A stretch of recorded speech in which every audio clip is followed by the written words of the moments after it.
Merci Robert, je suis très honorée de parler devant votre assemblée de scientifiques, de spécialistes. Je remercie ceux qui ont eu le courage de se lever un samedi matin alors qu'il fait très beau et qu'on a envie de se promener dans Lisbonne.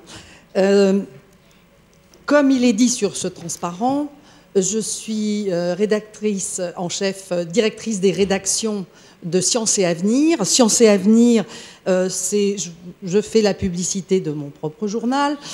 C'est un magazine qui a été créé après la Deuxième Guerre mondiale, qui compte environ 2,5 millions de lecteurs. Évidemment, nous avons aussi un site web, scienceetavenir.fr. Nous avons une application qui commence à avoir de plus en plus d'abonnés. Et nous avons, nous aussi, nos amis, j'ai mis fans, j'exagère un peu, encore que sur Facebook. J'ai mis 500 000. Tous les chiffres que j'aurais mis dans le PowerPoint, qui est court, rassurez-vous, sont évidemment évolutifs. Ils valent aujourd'hui, mais déjà demain, ça ne vaudra plus. Nous avons peut-être déjà 520 000 amis sur Facebook. Ce qui m'importe, et c'est pour ça que j'ai noté le chiffre, c'est que d'après nos... Merci. D'après nos statistiques, plus de la moitié de ces amis sont à l'étranger et beaucoup sont au sud de la Méditerranée. Donc c'est très intéressant. Nous voyons les échanges qui se poursuivent sur notre Facebook et on voit bien que notre information qui pouvait passer avec un magazine papier passe beaucoup plus avec le réseau. Pourquoi? Vous savez, c'est très simple, des raisons de coût déjà. Hein. Le papier, ça vaut cher, donc ensuite il faut envoyer ces papiers et ces magazines.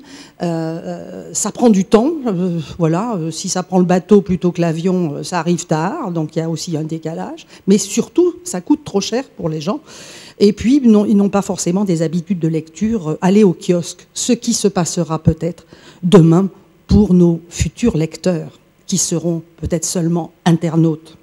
Je vais essayer de faire un état de la situation avec quelques chiffres globaux et je vais revenir sur les effets dits sociétaux. Je ne pourrais pas parler de tout, vu qu'il y aura des exemples précis ensuite.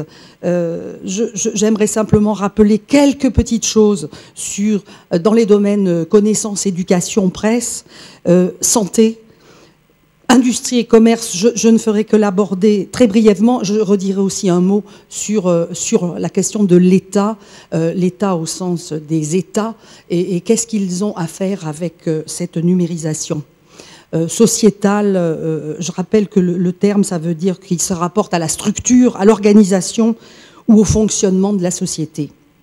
Alors, oui, Robert a commencé de le dire, on se pose la question, qu'est-ce qu'on est en train de vivre? On est en train de vivre, pour certains observateurs, une véritable révolution. Révolution numérique, numérisation du monde.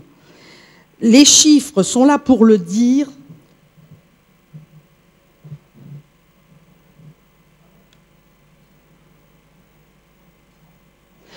Donc déjà, le premier chiffre n'est pas bon, c'est 180 milliards.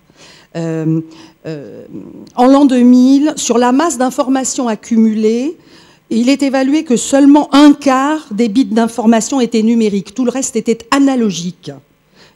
Les physiciens qui sont dans la salle, ils comprennent très bien ce que je veux dire. Aujourd'hui, ce serait 98% des informations qui sont enregistrées de manière numérique. Et 90% de toutes ces données au niveau mondial auraient été créées ces 2 dernières années. Autre chiffre, nous qui sommes là, nous faisons partie évidemment du gros tiers de la population mondiale qui est connectée. Et peut-être que vous faites partie donc du gros quart de la population mondiale qui est sur un réseau social. Dernier chiffre, 1,2 milliard sur Facebook, on est peut-être déjà à 1,4, 250 millions sur Twitter. J'ai beaucoup tweeté pendant cette conférence, je ne sais pas si d'autres l'ont fait. 190 millions sur LinkedIn, qui est, comme vous le savez, un réseau plus professionnel. Certains des chiffres, le 180 milliards d'emails chaque jour, vient du, je n'ai pas écrit la source, Radicati Group, que vous connaissez peut-être, et dont la dernière étude remonte à novembre. Vous avez ces chiffres, je ne vais pas vous les relire, mais moi j'ai des chiffres à la minute, parce que ça parle bien aussi la minute. Il y aurait 2 millions de requêtes sur Google chaque minute. 1,8 million de likes sur Facebook. 72 heures de vidéos postées sur YouTube. Nous allons en faire partie, puisque, comme il nous l'a été dit, toutes nos conférences seront postées sur YouTube. Près de 350 000 tweets sur Twitter. Je ne sais pas si quelqu'un d'entre vous va en rajouter un tout de suite. Et les photos.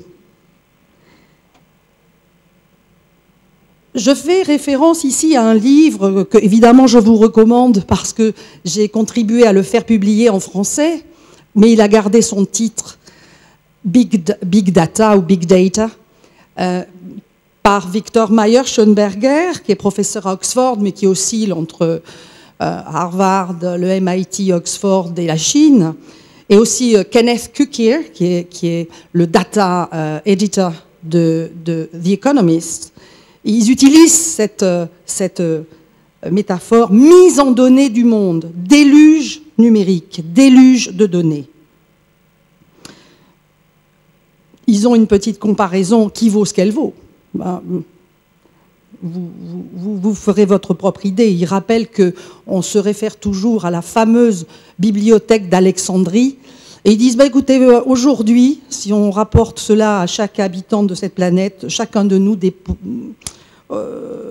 aurait à sa disposition 320 fois plus d'informations que du temps de la bibliothèque d'Alexandrie. Alors qu'est-ce que ça veut dire, ça, sachant que les disparités sont évidemment gigantesques.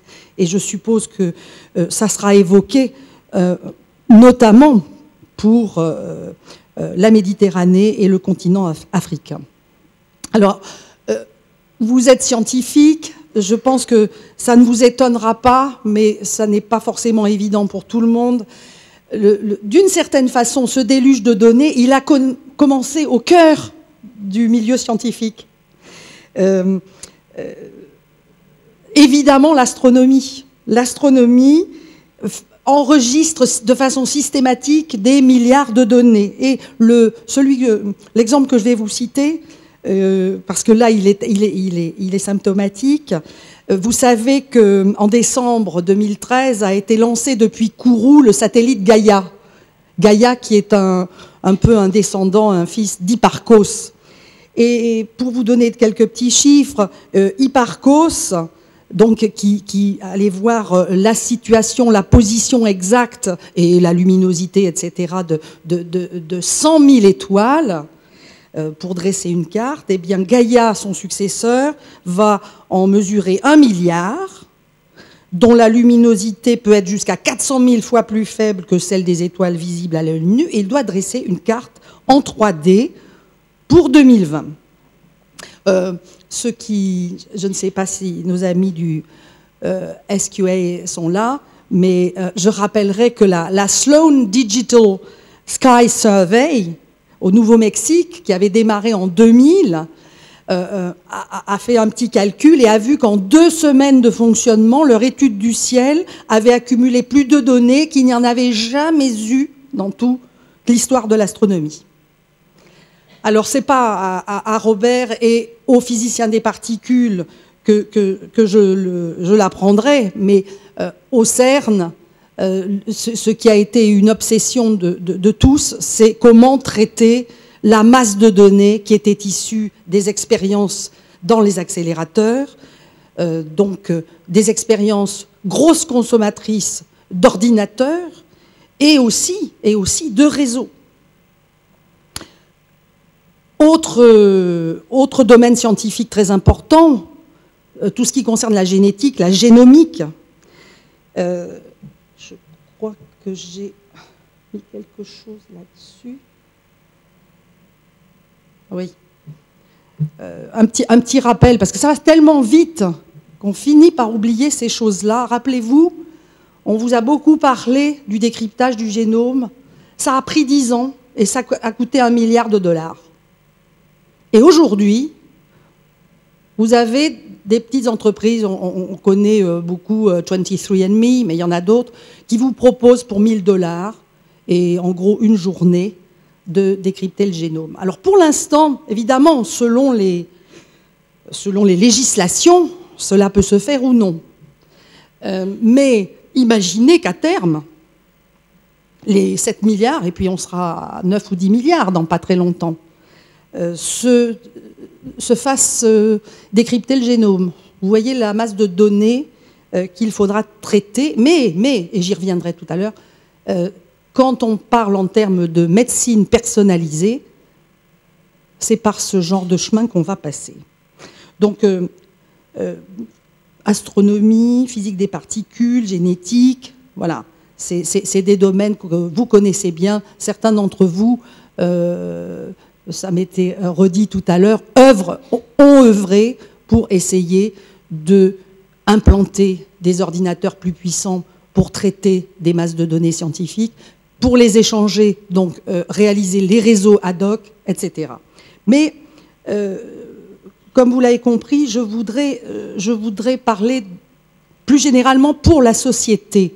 Ce qui est important à comprendre, me semble-t-il, et en cela, là aussi, je fais référence à divers observateurs, typiquement, vous le connaissez peut-être, Gilles Babinet, qui est le Digital Champion français auprès de l'Union européenne, qui vient d'écrire un ouvrage qui s'appelle « L'ère numérique, un nouvel âge de l'humanité ».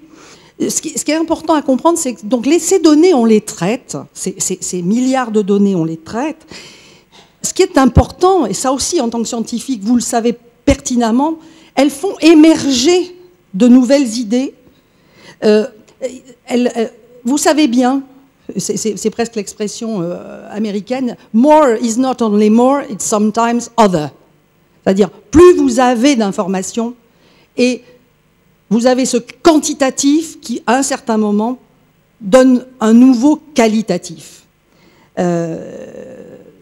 Cela a été possible, et là aussi, je trouve que c'est intéressant de voir les mots qui ne sont d'ailleurs pas toujours existants dans toutes les langues. J'aime bien la différenciation que fait l'anglais entre, alors je vais mal prononcer, hein, vous m'en voudrez pas, digitalization et dataification. Vous voyez que il ne suffit pas de numériser, il faut transformer véritablement en données. C'est ça qui va devenir signifiant. Et c'est ce qui commence à être mis en œuvre. Pour ce faire, là je vais retourner peut-être, pour ce faire, évidemment, il ne suffit pas d'amasser. Et la grande évolution de ces 10-20 dernières années, c'est que on a eu des ordinateurs plus puissants, et plus puissants, on peut faire quoi? Avec la loi de Moore, c'est que ça veut dire que c'est pas trop cher, quoi. Rappelez-vous combien coûtaient vos vieux PDP dans vos labos il y a 30 ans. Maintenant, bon, on l'a tous répété, hein, ces chers Armstrong et Aldrin, quand ils sont allés sur la Lune, hein, ils devaient se contenter d'un vraiment un tout petit ordinateur. Et ça coûtait très cher. Bon, maintenant c'est l'inverse. Donc, ordinateur de plus en plus puissant et algorithmes. On parle beaucoup évidemment des algorithmes en ce moment, et d'ailleurs de l'art du codage. On se pose la question, est-ce qu'il faut l'enseigner à nos enfants? En même temps, je ne l'ai pas apporté, mais il est là, et vous l'avez tous, multiplication des points d'accès. Multiplication en particulier, et c'est la tendance actuelle, en tout cas au Nord, la grosse tendance qui connaît une fulgurance incroyable, ce sont les smartphones. Et on en parlait avec certains d'entre vous hier, on n'arrive déjà plus à se souvenir comment c'était avant. Alors que les smartphones, finalement, c'est quoi? C'est 2005, 2007, hein? C'est très récent. Alors, quelques éléments dans le domaine de la connaissance et de l'éducation. Je pense qu'il est important de se souvenir que Internet, sur lequel on peut faire circuler toutes ces données, est différente de la majorité des dispositifs qui essayent de s'y mettre d'ailleurs. Mais c'est à double sens. C'est à double sens. Jadis, rappelez-vous, on a eu tous ces programmes, on en a beaucoup parlé dans les années 60-70, d'éducation dans les endroits reculés, en projetant des programmes télé par des satellites, etc. Bon. C'était de la projection, et puis après, ce qui se passait en bas, si c'était bien reçu, il fallait faire des études après coup pour voir si ça avait marché. Maintenant, si vous avez des réseaux, s'ils marchent, ça marche dans les deux sens. Et ça veut dire quoi? Ça veut dire que vous avez cette possibilité de développement de ce qu'on appelle maintenant les Massive Online Courses, les fameux MOOCs, qui ont démarré, ça a été évoqué un peu hier, qui ont démarré principalement en Californie. Les gens de Stanford s'y sont mis très très tôt, et d'ailleurs un des professeurs de Stanford a démissionné de l'université, ce qui avait fait un peu de remous, pour créer sa propre entreprise, mais qui n'était pas à but lucratif pour commencer, qui était plutôt dédié à l'éducation. Mais bon, il a eu des chèques de mécènes qui sont vite venus en voyant l'intérêt de la chose. Et je vous rappellerai le fameux exemple dont tout le monde parle, c'est la Khan Academy. La Khan Academy, d'après les chiffres que j'ai recueillis, en 2013, aurait en quelque sorte distribué ces vidéos à 290 millions de personnes, dont 60 millions aux États-Unis. Donc 290 millions de personnes ont visualisé au moins une vidéo sur le site de Salman Khan. Aujourd'hui, il y aurait 5000 vidéos en 60 langues sur la Khan Academy. Donc vous voyez que surgit actuellement cette possibilité d'enseignement à distance, et comme je vous l'ai dit au début, les choses marchent dans les deux sens. Ça veut dire quoi? Ça veut dire que l'on peut suivre, la façon même dont, par exemple, telle ou telle personne regarde cette vidéo. Combien de fois elle s'arrête, sur quoi elle revient. De même, quand c'est dans un endroit plus formalisé comme une université, vous pouvez faire le suivi de la façon dont les personnes ont réalisé un exercice. Vous pouvez faire des statistiques et voir que tout le monde bute au même endroit, ce qui montre que tel ou tel item n'a pas été compris, que telle ou telle idée n'est pas passée, que tel ou tel concept n'a pas été encore compris. J'ai encore quelques minutes.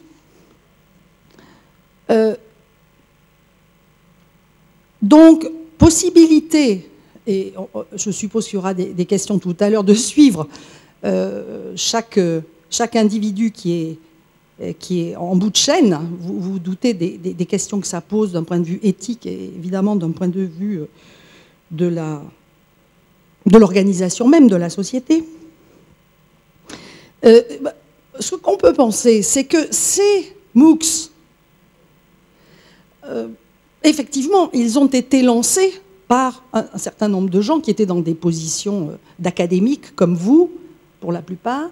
Mais, bien évidemment, avec le retour qui va être obtenu de la façon dont c'est pris en main ou pris en cerveau, je ne sais pas comment le dire, on peut imaginer que ces cours vont être remaniés, sans arrêt remaniés. Et vous avez et c'est fondamental, une possibilité de co-création de cette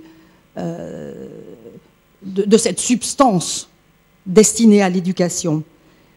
Donc on n'a pas seulement du feedback, on a de la collaboration, on a de la participation, on a aussi possiblement, évidemment, de la transdisciplinarité. Et, autre mot, il doit être dans ce petit transparent que je me suis amusée à vous faire, pour tout ce qui se passe actuellement, et ça aussi, ça a été évoqué hier, ne plus jamais oublier le facteur crowd, le facteur foule. Comme par hasard, c'est le mot anglais qui s'impose, et c'est crowdsourcing, crowdfunding, crowdsearching. Crowdfunding, vous le savez, actuellement, quand ça touche à l'innovation, vous avez des endroits comme Kickstarter, en France, KissKissBankBank, qui apportent au pot, permettent des contributions qui peuvent aller de quelques euros à des milliers d'euros. Je reconsultais quelqu'un que je connais sur KissKissBankBank récemment. Oui, ça va de 10 euros à 5 000 euros, mais vous pouvez faire évidemment ce que vous voulez. Alors évidemment, et je suppose que les spécialistes de terrain en reparleront, tout cela implique qu'il y ait des réseaux. Un des chiffres, je vous en ai cité certains, mais un des chiffres qui m'a frappé et qui a été rappelé hier, c'est qu'1 milliard de personnes n'ont pas accès à l'électricité, dont 50% en Afrique. Alors tout ça c'est bien joli, mais enfin pour l'instant ça ne peut pas les concerner directement. Je ferai un petit débord, parce qu'évidemment, étant moi-même dans le secteur de la presse, pour vous rappeler, puisque vous le savez certainement aussi bien que moi, le paysage est totalement bouleversé. Dans le domaine de l'information, vous savez comment un outsider, quelqu'un qui n'était pas du milieu, comme Google, transforme tout l'accès à l'information.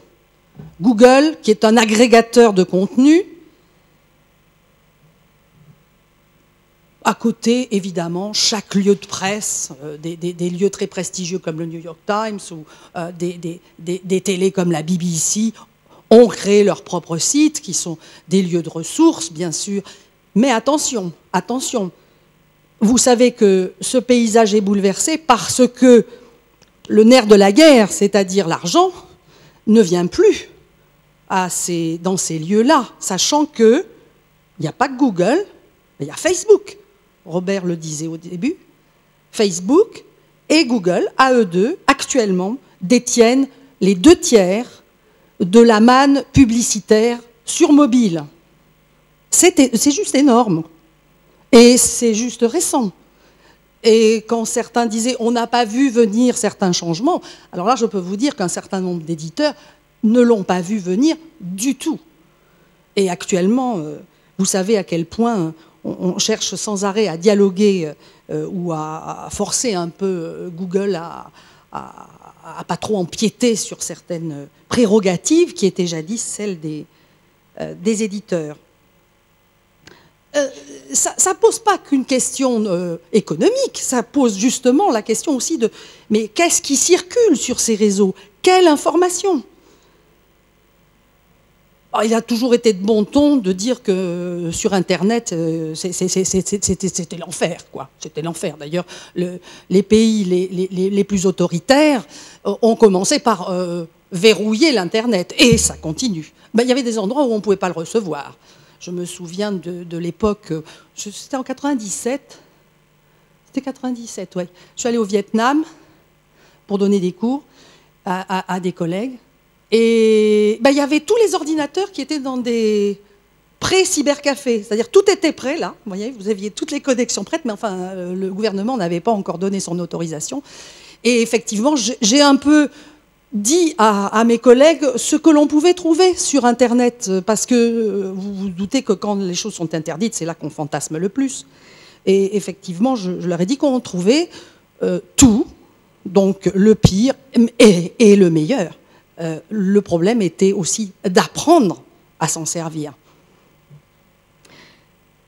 Alors, ces critères de l'information, effectivement, je peux dire que je le vis, par exemple, tous les jours. Si ça vous intéresse de savoir comment ça se passe pour un journaliste de mensuel, donc qui avait une équipe, qui avait une certaine habitude de fabrication de l'information, recueil de cette information, écriture, mise en page, imprimerie, etc. Maintenant, au cœur de la rédaction, il y a évidemment une équipe, mais en lien très proche avec, on pourrait dire, les anciens du print, pour être caricatural, et les nouveaux du web, qui alimentent, parce que ça fait un petit peu ça, qui alimentent le réseau en permanence. Donc, comment faisons-nous notre travail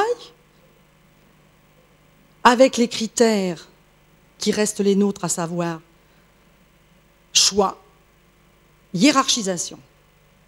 Il faut toujours se poser cette question-là. Quel choix? De quoi va-t-on parler? Qu'est-ce qui est le plus important? Ensuite, on se pose la question du comment on va le faire. Mais c'est une question qui se pose, on pourrait dire, à chaque minute. Et donc, beaucoup plus difficile à gérer, ça veut dire qu'il faut repenser même notre métier. Une petite remarque sur un tout autre domaine, mais qui est tellement fondamental. Hier, nous avons parlé de l'eau, de l'agriculture, la santé. On parlait de l'eau parce qu'effectivement, si vous n'avez pas d'eau, vous mourrez. Si votre eau n'est pas potable, vous avez une maladie et vous mourrez. Je n'ai plus les chiffres du nombre d'enfants qui meurent chaque jour parce qu'ils n'ont pas d'eau potable. La santé, c'est absolument crucial et nos sociétés connectées le démontrent, mais d'une façon, on pourrait presque dire, aberrante, en tout cas incroyable. Vous avez vu le développement, et alors là aussi le chiffre ne doit plus être bon. Nous avons écrit dans Sciences et Avenir qu'il y avait quelque chose comme 45 000 applis de santé qui étaient déjà disponibles. On doit être largement à 50 000, 60 000 ou 70 000.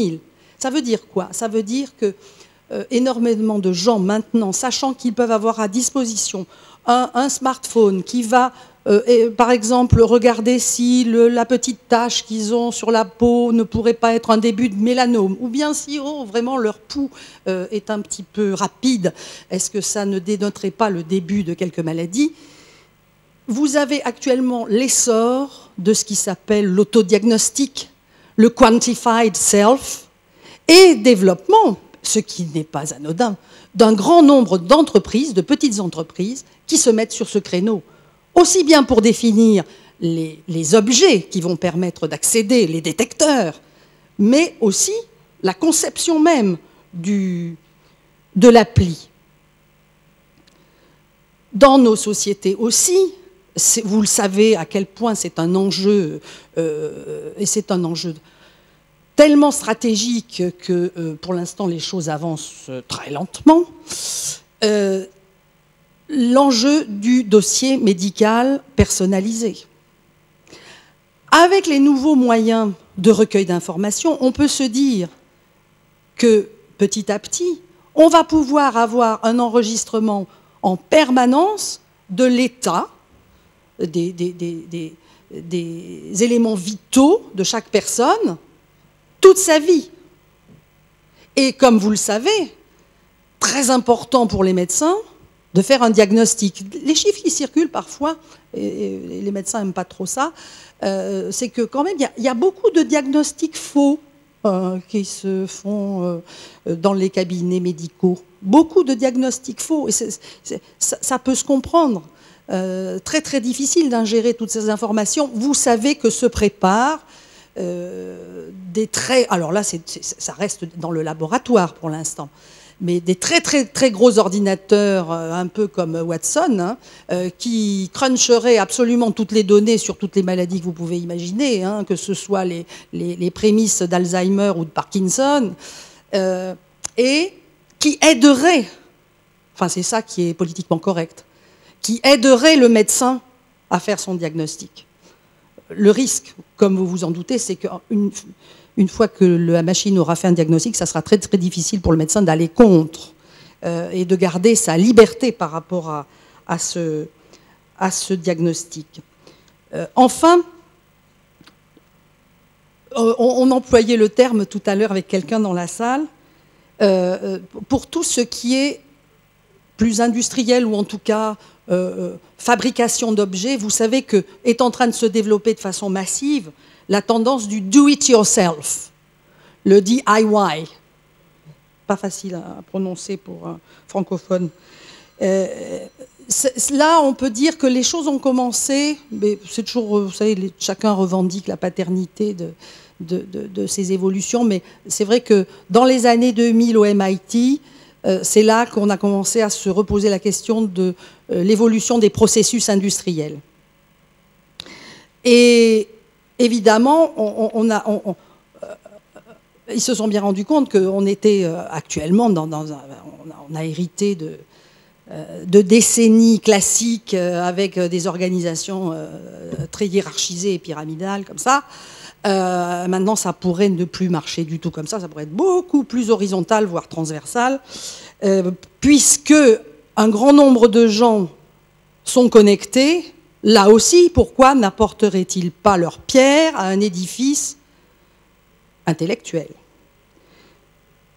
Et c'est comme ça que se sont mis en réseau diverses personnes avec leurs équipements, ces personnes pouvant être des ingénieurs, des designers, des programmeurs, et est apparu ce nouveau concept, mais qui est très, très, très, très concret. Je ne sais pas si je l'ai mis. Oui, je l'ai mis, les Fab Labs. Les Fab Labs, ce qui ressemblait à quelque chose, vous voyez, pour les geeks, hein, dans les années 2000. Et maintenant, selon les données évoquées par Gilles Babinet, il y en a plusieurs dizaines de milliers. Et évidemment, que font ces gens tous ensemble? Ils travaillent avec des données open source. Récemment, là, j'ai téléchargé, peut-être que vous l'avez déjà depuis longtemps, mais moi je ne m'en étais pas rendu compte. Évidemment, il n'y a pas que Google Maps, hein. Il y a OpenStreetMaps, qui est très très très bien fait. Je vous assure, quand je me suis mis sur OpenStreetMaps, je me suis dit, mais incroyable, comment se fait-il qu'ils savent tout ça? C'est comme Wikipédia, hein. C'est comme Wikipédia. Vous vous souvenez, au tout début de Wikipédia, là aussi il était de bon ton de dire aïe, aïe, aïe, aïe, aïe, ce grand n'importe quoi qui est dans Wikipédia. Un certain nombre de méta-études ont été faites. Il y en a une qui est sortie en 2005 sur Nature, qui a un peu calmé les esprits, en disant, écoutez, franchement, il n'y a pas vraiment beaucoup plus d'erreurs que ce qu'il y avait sur l'Encyclopædia Britannica ou autre. La force de la foule et des corrections est très très forte. Alors évidemment, il y a des grands déséquilibres. Il y a un certain nombre d'articles qui ont énormément d'entrées, parce qu'il y a des gens dédiés qui ont envie de participer, et d'autres qui sont encore en ébauche. Mais quand même, c'est tout à fait remarquable. J'ai retrouvé un chiffre, à fin avril en France, il y avait plus d'1,5 million d'articles en français sur Wikipédia. Là aussi, possible accès à la connaissance. D'autres en parleront peut-être, et là je ne ferai que citer un nom que je n'ai pas mis sur cette visualisation, mais évidemment l'Internet des objets, autrement dit la pose de détecteurs absolument partout, permettant en temps réel de voir l'évolution de tout ce que vous voulez. Hein, ça peut être une vigne où vous allez faire une mesure de l'évolution des raisins grappe par grappe. Ça peut être, comme le fait le CEA et EDF, pose de détecteurs absolument partout pour être sûr que s'il y avait la moindre émission de radioactivité, elle soit traçable de la manière la plus fine possible, et pas seulement avec des détecteurs qui sont éloignés de quelques kilomètres. Suivi évidemment des stocks, on a beaucoup parlé évidemment des récoltes, suivi de l'état de ces stocks, pas seulement la quantité. Tout cela, c'est en train de se passer en ce moment. Et enfin, évidemment, la grande question, le début de la conférence était tout à fait passionnant, puisqu'il évoquait c'est pas un terreau, c'est quelque chose de global, la gouvernance. Toutes ces choses, elles se développent dans quelle ambiance, pas seulement avec des lois, mais qu'est-ce qui est fait ou pas pour ou contre les citoyens. C'est ça qui est important à savoir aussi. Et vous le savez, l'affaire Snowden a tétanisé absolument tout le monde. Et ça continue. On s'est dit, alors, Big Brother? Alors, tout le monde est traçable? Ce sont ces questions avec lesquelles nous allons devoir vivre toutes les décennies qui viennent. On est juste au tout début de ces questionnements. Un certain nombre, et je citerai là pour finir Mayer, Schoenberger et Cuquier dans leur livre Big Data, je trouve leur réflexion très intéressante. Ils insistent moins sur l'aspect Big Brother, parce que là encore, hein, il faut les traiter, toutes ces données. Il faut vraiment savoir ce qu'on veut. Effectivement, au départ, on a dit que c'était pour traquer les terroristes. Mais bon, on sait bien qu'on peut pointer les individus pour telle ou telle raison. Bon, on y reviendra. Ce que je trouvais intéressant dans leurs remarques, c'est autre chose. C'est eux, ils s'inquiètent, non pas de cet aspect Big Brother, mais de ce qu'on pourrait appeler plutôt, et je suppose que vous avez lu le livre ou vous avez vu le film, Minority Report. Minority Report, ça veut dire quoi? Ça veut dire qu'on arrête les gens avant qu'ils aient commis un crime. Parce qu'on a réuni tellement... Alors, dans la science-fiction, vous vous souvenez, ce sont ces personnages, les precogs, des espèces de chamans fous qui sont capables de lire l'avenir. Là, c'est autre chose. C'est avec la capacité qu'on a de traiter des milliards de données, et par exemple sur un individu, dire, bah, écoutez, celui-là, vu la façon dont il interagit, vu avec qui il est, vu où il va, il y a des fortes chances pour qu'il fasse ceci ou cela demain. Et puisqu'il va faire ceci ou cela demain, ben on pourrait peut-être prévenir la chose, et puis peut-être qu'on pourrait le mettre en prison avant, hein, de façon préventive. Et là, on sent bien que les juridictions vont devoir évoluer. Au passage, je ne développerai pas, mais je suis sûre que vous en êtes conscient. Tout le travail qui est fait actuellement en neurosciences, et qui permet, par exemple, de voir comment vos circuits fonctionnent. Et en plus, on vous dit, ça se passe à la microseconde ou à la nanoseconde, vous avez un neuromédiateur qui a fait ceci ou qui a fait cela, et oups, ça vous dit ce que vous allez faire. En l'occurrence, des expériences qui ont été faites ont par exemple déterminé que finalement, tout le monde était raciste. Hein.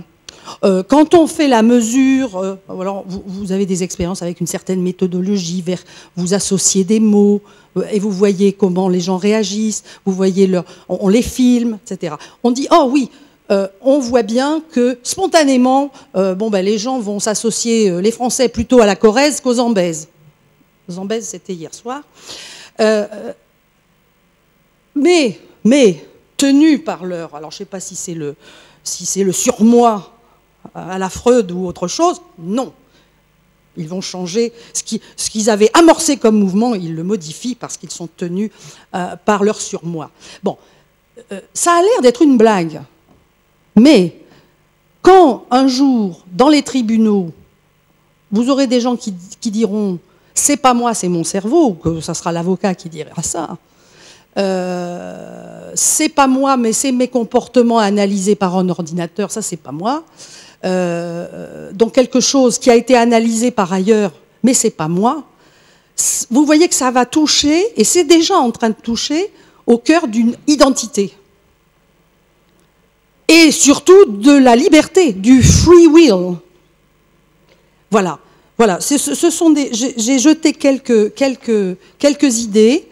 Je vous redis simplement, donc je trouve extrêmement intéressant de lire 3 livres. Il y a The Shallows de Nick Carr, qui a été traduit en français, Internet rend-il bête, qui réanalyse la façon dont on lit depuis la Mésopotamie. Qu'est-ce que c'est que la lecture silencieuse, la lecture linéaire, versus la lecture actuelle où on prétend pouvoir lire plusieurs écrans en même temps. Ça ne marche pas très bien. Big Data et l'ère numérique, un nouvel âge de l'humanité. Voilà, j'ai terminé. J'ai parlé trop longtemps. Merci de votre écoute.